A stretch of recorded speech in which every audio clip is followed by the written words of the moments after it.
안녕하세요. 홍프로 스포츠입니다. 적중하신 가족방분들 모두 축하드립니다. 홍프로 가족방에서 모든 경기, 언오버 및 핸디캡, 최종 조합 공유해드리고 있습니다. 적중률 높은 홍프로 가족방은 고정 댓글에 있는 링크로 문의해 주시기 바랍니다.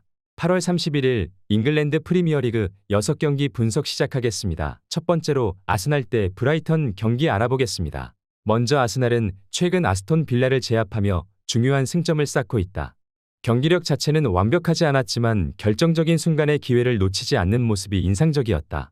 사카는 최근 두 경기에서 한 골 2도움을 기록하며 뛰어난 폼을 유지하고 있고 트로사르도 교체 출전 후 득점에 성공하면서 팀의 로테이션의 깊이를 더했다. 다만 제수스와 은케티아의 출전이 불투명한 가운데 하베르츠만이 유일한 일선 자원으로 남아있는 상황이어서 공격 뎁스에 문제가 우려된다. 수비진에서는 티어니와 토미야스가 빠져있지만 살리바와 팀버가 어느 정도 역할을 해주고 있어 큰 공백은 없다. 아르테타 감독은 체력적으로 우위를 점할 수 있는 상황에서 메리노의 활용과 수비 조직의 안정성에 주력할 것으로 보인다. 이어서 브라이턴은 후르첼러 감독의 부임 이후 리그에서 무서운 기세로 연승을 기록 중이다. 에버튼을 완벽히 제압한 데 이어 맨유를 상대로 극적인 승리를 거두면서 자신감을 얻었다. 웰백은 최근 두 경기에서 2골을 넣으며 훌륭한 폼을 보여주고 있고 페드로도 최근 5경기에서 7골을 터뜨리며 공격진의 중심 역할을 하고 있다. EFL컵에서 크롤리를 이기면서 백업 선수들의 컨디션을 조절할 수 있었고 에스투피냔과 퍼거슨의 출전 가능성도 높은 상황이다. 수비진에는 새로 영입된 카디오글루가 합류해 안정성을 높일 전망이다. 중원에서는 길모어가 비에퍼의 공백을 메울 것으로 보이며 아딩가라의 최근 활약도 팀 공격에 활력을 불어넣고 있는 모습이다. 아스날이 브라이턴보다 한 수 위의 전술적 완성도를 보일 가능성이 크다. 아르테타 감독은 첸코의 인버티드 풀백 역할과 라이스의 박스2 박스 플레이 그리고 하베르츠의 가짜 9번 역할을 활용해 중원과 공격의 유기적인 연계를 꾀할 것이다. 반면 브라이튼은 원정 경기에서 상대적으로 더 많은 변수를 체감해야 할 가능성이 크다. 브라이튼의 저돌적인 공격이 위협적일 수 있지만 아스날의 노련한 경기 운영이 승리를 가져올 것으로 예상된다. 아스날 승리를 추천합니다. 두 번째로 브렌트퍼드 대 사우샘프턴 경기 알아보겠습니다. 먼저 브렌트포드는 최근 리버풀과의 경기에서 패했지만 경기력 자체는 나쁘지 않았다. 그러나 팀 내 중요한 선수들이 부상으로 빠지면서 전력에 큰 공백이 생긴 상황이다. 핵심 선수들이 부상으로 이탈하면서 수비와 공격 양쪽에서 불안 요소가 생겼다. 특히 리코 헬리와 아론 히키의 부재는 수비 라인을 약화시키고 있어 크리스토퍼 아예르와 마즐 로에슬레브 라스무센이 풀백으로 나설 가능성이 있지만 이들의 전력은 기존 주전들보다 부족하다는 평가를 받고 있다. 더불어 이반 토니의 이적 가능성이 팀 분위기에 영향을 주고 있으며 그 자리를 요한 위사가 대신하고 있지만 공격진의 연계가 다소 느려지고 있는 모습이다. 이어서 사셈은 리그 초반부터 부진한 흐름을 벗어나지 못하고 있다. 최근 두 경기에서 득점 없이 패배하며 공격력 부재가 뚜렷하게 드러났다. 노팅엄과의 경기에서도 패배한 사셈은 주전 골키퍼 개빈 바주노와 백업 풀백 후안 라리오스의 부상으로 수비 조직이 무너졌다. 대체로 출전하는 알렉스 메카시는 경기력이 일관되지 않아 신뢰를 얻기 어렵다. 게다가 카말딘 술레마나와 로스 스튜어트의 출전 여부도 불투명한 상황이어서 공격진의 무게감이 떨어지고 있다. 새로운 공격 자원인 벤 브레레톤 디아스가 팀의 공격을 이끌 가능성이 있지만 기존 전술과의 조화가 부족해 보인다. 브렌트포드는 수비 라인의 공백과 주력 공격수의 이적 가능성으로 인해 안정적인 경기 운영을 가져가기엔 힘들어 보이는 게 사실이다. 하지만 사셈의 공격력 부재와 수비 조직의 불안정성을 고려할 때 브렌트포드가 상대적으로 우위를 점할 가능성이 커 보인다. 그러나 두 팀 모두 전력의 공백이 커서 득점이 많이 나지 않을 경기로 예상된다. 무승부를 추천합니다. 영상은 잘 보고 계신가요? 핸디, 언오버 및 최종 조합 공유받아 보실 수 있는 가족방 입장 방법 알려드리겠습니다. 첫 번째로 영상 하단에 댓글을 클릭해 주세요. 두 번째로 댓글에 링크를 클릭해 주세요. 마지막으로 채팅 참여하기 후 메시지 주시고 답장 기다려 주시면 됩니다. 나가기 하시면 가족방 입장 시켜드릴 수 없습니다. 언제든 편하게 문의 주시기 바랍니다. 세 번째로 에버턴 대 본머스 경기 알아보겠습니다. 먼저 에버턴은 시즌 초반부터 최하위로 떨어지며 어려운 시기를 보내고 있다. 브라이튼과 토트넘에게 연속으로 득점 없이 패배한 이후 수비와 미드필드 조합에 문제가 드러나고 있다. 주전 센터백인 브랜스웨이트가 부상으로 장기 이탈하면서 그 자리를 킨이 대신하고 있지만 반응과 폼이 떨어진다. 우측 풀백 패터슨도 부상으로 빠진 상황에서 노장인 콜먼이 대신 나서야 하는 상황이다. 전반적으로 팀 내 외적으로 혼란스러운 상황에서 영의 존재로 팀의 결속력을 다지려 하고 있지만 성과는 미미한 상황이다. 다이치 감독은 수비적인 4-4-2 포메이션을 통해 조직적 수비를 지향하지만 첫 실점 이후 빠른 대처가 미흡한 모습을 보이고 있는 상황이다. 이어서 본머스는 노팅엄과 뉴캐슬을 상대로 무승부를 거두며 승점 1점 획득에 그쳤다. 이후 웨스트햄과의 리그컵에서는 석패하며 아쉬운 결과를 낳았다. 팀의 주요 공격 자원들이 부상으로 이탈한 가운데 공격 전개가 원활하지 않다. 에런스와 크리스 메팜의 출전 여부도 불투명한 상황이며 필립 빌링 역시 부상 가능성으로 인해 출전이 불확실하다. 이러한 부상자들로 인해 이라올라 감독의 전술적 선택에 제약이 생기고 있으며 팀의 전력을 조정하기 위해 로테이션을 활용하고 있다. 아직까지 공격진의 파괴력을 회복하는 데 어려움을 겪고 있으며 빠른 역습과 측면 수비가 주요 전략으로 떠오르고 있는 모습이다. 에버튼은 부상과 이적 불확실성으로 인해 수비 조직이 불안정하고 공격에서도 창의성이 부족한 모습을 보여주고 있는 상황이다. 반면 본머스는 상대적으로 더 나은 경기력을 유지하고 있지만 여전히 부상자가 많아 전술적 다양성의 제한을 받고 있다.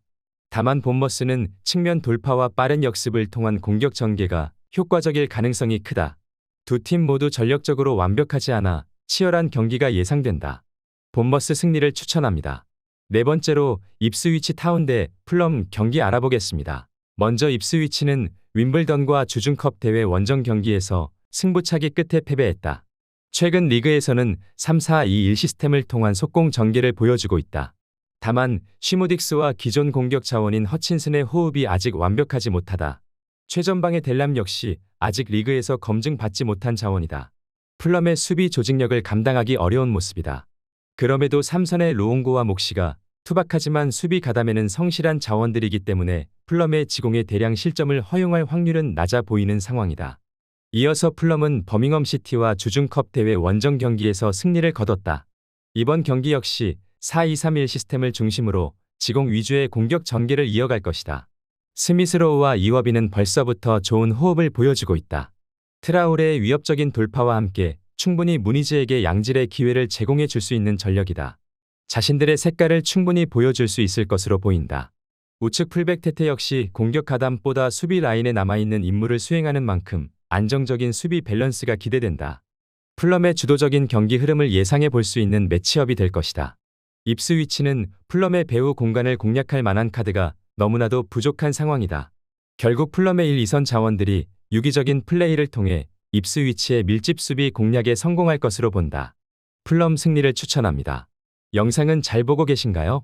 핸디, 언어버 및 최종 조합 공유받아 보실 수 있는 가족방 입장 방법 알려드리겠습니다. 첫 번째로 영상 하단에 댓글을 클릭해 주세요. 두 번째로 댓글에 링크를 클릭해 주세요. 마지막으로 채팅 참여하기 후 메시지 주시고 답장 기다려 주시면 됩니다. 나가기 하시면 가족방 입장 시켜드릴 수 없습니다. 언제든 편하게 문의 주시기 바랍니다.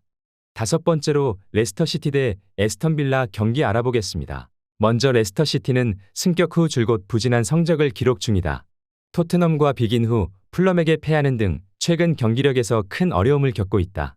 특히 두 경기에서 평균 560회의 패스를 상대에게 허용하며 리그에서 두 번째로 많은 패스 허용 횟수를 기록하고 있다. 이는 윙크스와 은디디로 구성된 중원 코어가 상대 중원과 비교해 큰 우위를 점하지 못하고 있다는 의미로 해석된다. 해결해야 할 과제는 빠른 공격 전환과 측면 플레이의 활용이다. 부오나노테와 파타우와 같은 선수들이 측면에서 무게 중심을 전환하며 공격의 활로를 찾는 것이 중요할 것이다. 공격진에서는 여전히 바디가 최전방에서 제 몫을 할 수 있는 능력을 보유하고 있지만 폼이 예전만 못한 상태다. 레스터시티가 최소 한 골 정도는 만들어낼 수 있을 것으로 예상되지만 전반적인 경기 흐름에서 주도권을 가져오기에는 어려움이 클 것으로 보인다. 이어서 에스턴 빌라는 웨스트햄과의 원정 경기에서 승리를 거두며 소기의 성과를 냈으나 아스날과의 홈 경기에서는 패하며 아쉬움을 남겼다. 에스턴 빌라는 특히 와킨스와 로저스를 중심으로 한 공격 루트가 강점으로 작용하고 있다. 1차 빌드업 체계에서도 마르티네즈와 파우, 틸레망스를 거치는 패스워크가 나름대로 안정적이며 이는 레스터시티의 느슨한 중원 조직을 상대로 득세할 수 있는 충분한 요소다. 하지만 수비라인에서는 문제가 발생했다. 밍스의 부상에 이어 아스날전에서 캐시까지 부상으로 이탈하며 수비 조직에 약간의 잡음이 생긴 상황이다. 이로 인해 원정에서 다소 불안한 수비를 노출할 가능성이 있지만 에스턴 빌라의 홈과 원정 성과 차이를 감안하면 원정에서도 충분히 경쟁력 있는 경기를 펼칠 수 있을 것이다. 에스턴 빌라가 유리해 보이는 상황인데 빌라의 강력한 1차 압박과 후반전의 뒷심 그리고 윗선으로의 빠른 볼 공급 루트는 충분히 상대를 압도할 수 있는 요소들이다. 반면 레스터시티는 홈에서의 이점을 크게 살리지 못할 가능성이 높고 상대의 우수한 패스워크를 통제할 능력이 떨어진다. 에스턴 빌라 승리를 추천합니다. 여섯 번째로 노팅엄 포레스트 대 울버햄턴 경기 알아보겠습니다. 먼저 노팅엄은 본머스와 무승부를 기록한 뒤 사우샘프턴을 제압하며 인상적인 경기력을 보여주었다. 특히 사우샘프턴과의 경기에서는 더 많은 득점 상황을 만들 수 있었던 만큼 공격의 날카로움도 갖춘 상태였다. 다만 뉴캐슬과의 리그컵에서 연장전 끝에 패배하며 체력적인 부담이 남아있는 상황이다. 공격 전개는 아이나와 상가레를 통한 우직한 빌드업에 중점을 두며 깁스와 오도이를 활용한 파이널 서드의 움직임 또한 날카롭다. 최근 엘랑가와 윌리엄스가 오른쪽 측면에서 좋은 활약을 펼치고 있어 좌우를 활용한 다채로운 공격 패턴이 기대된다. 하지만 주전 자원들의 체력 문제는 변수로 작용할 수 있다. 이어서 울버햄턴은 아스널과 첼시를 상대로 연달아 대패를 당하며 수비의 약점이 드러났지만 벌리와의 리그컵에서 승리하며 체면을 세웠다. 게드스는 최근 두 경기에서 2골 1도움을 기록하며 공격에서 빛을 발하고 있지만 팀 전체의 안정성은 여전히 문제다.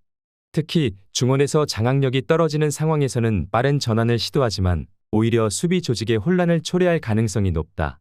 노팅엄을 상대로 중원 장악을 꾀하려 하겠지만 만약 중원이 무너지거나 노팅엄이 견고한 저항을 펼친다면 측면을 통해 역습을 시도하는 전형적인 패턴을 보일 것이다. 다만 도슨과 고메즈로 이루어진 수비진이 압박 상황에서 다시 한번 곤란을 겪을 가능성이 크다. 실점을 피하기 어려운 매치업으로 보인다. 울버햄튼은 노팅엄의 저항에 따라 중원 장악을 유지하기 힘들어 보이며 오히려 측면 공략을 강화하다가 수비적인 리스크를 감수하게 될 가능성이 크다. 노팅엄은 상대적으로 단단한 전술적 운영 방침을 통해 잘 버틸 수 있을 것이다. 또한 양팀 모두 공격에서 유효 슈팅을 만들어낼 기회가 많지 않을 것으로 보인다. 무승부를 추천합니다.